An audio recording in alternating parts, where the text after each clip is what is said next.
Well, good morning. It's Crazycheapchick, and I hadn't planned on making a video today, um, but I have a tip I've been wanting to share that I keep forgetting to share.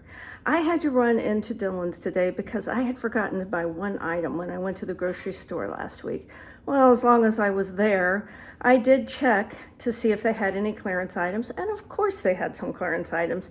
I am convinced, even though I tell people I feel like I find the best bargains early in the morning between like 7:30 and 9. You can go in that store any day of the week, anytime, and find markdown items because they're marking stuff down all day long.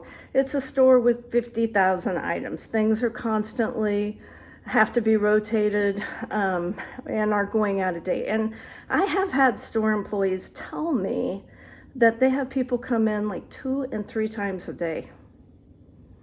So there's competition for the markdown stuff. Now, generally I can go once a week and I find enough to last me all week, and I don't want to have to run around to the grocery store every single day or to multiple stores. But you have to run your household budget like a business.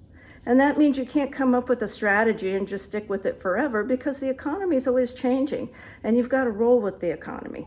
So I may have to start going to the store more often. I may have to go to more than one store a week in order to keep my grocery bill down.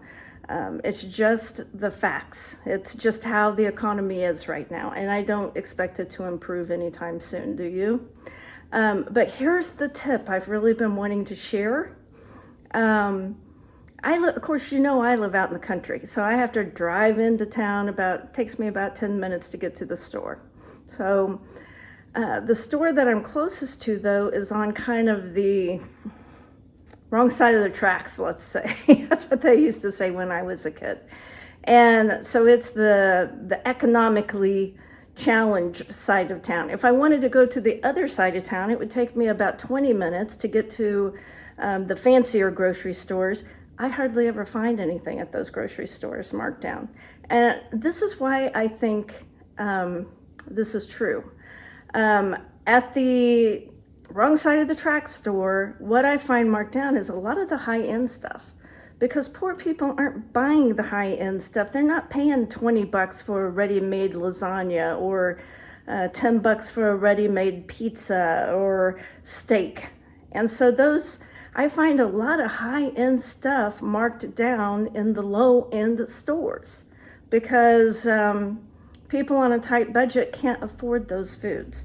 So if you aren't finding a lot of clearance food at your Dillon's or whatever store you're shopping at, try going to a different store in town, maybe a store that has a lower socioeconomic working class type neighborhood. Let me say that.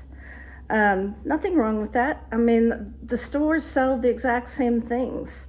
And I think you might find more marked down products if you just try a different store.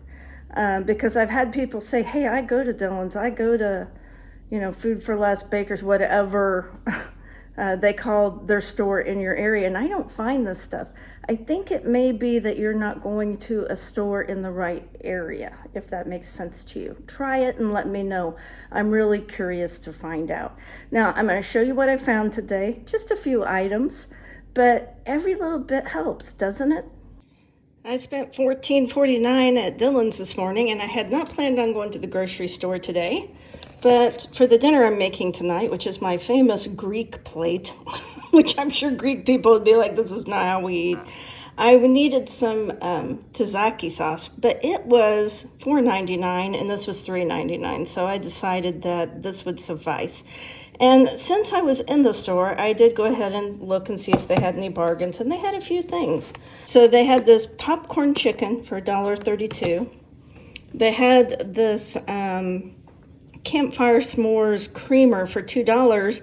And one thing I always do before I check out is I check the app to see if there's any coupons. And so I did check the app and there was $1 off coupon. So really I got this creamer for $1. I bought this Gold Peak tea and it was $1.11. And really the real reason I bought it, I love Gold Peak tea, but I bought it for the container because I wanted a container like this for my camper. And it was cheaper to buy this product than to buy any other kind of container.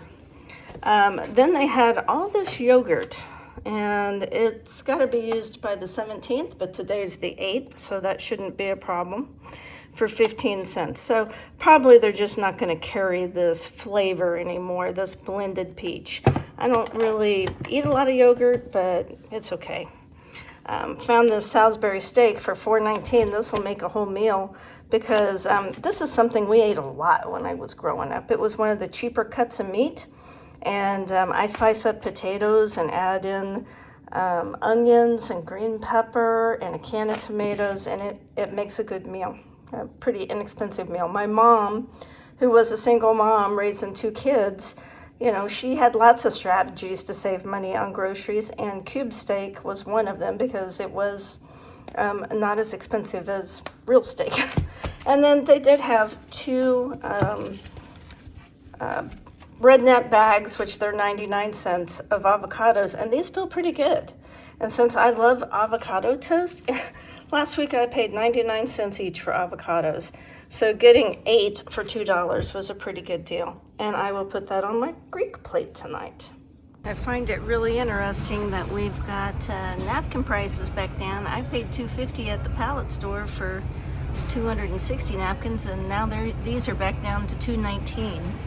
So it just shows if we don't pay it, if we refuse to pay for it, these companies will lower the price. Hey guys, thanks for watching to the end. Please subscribe. That would help me out so much. Have a great day.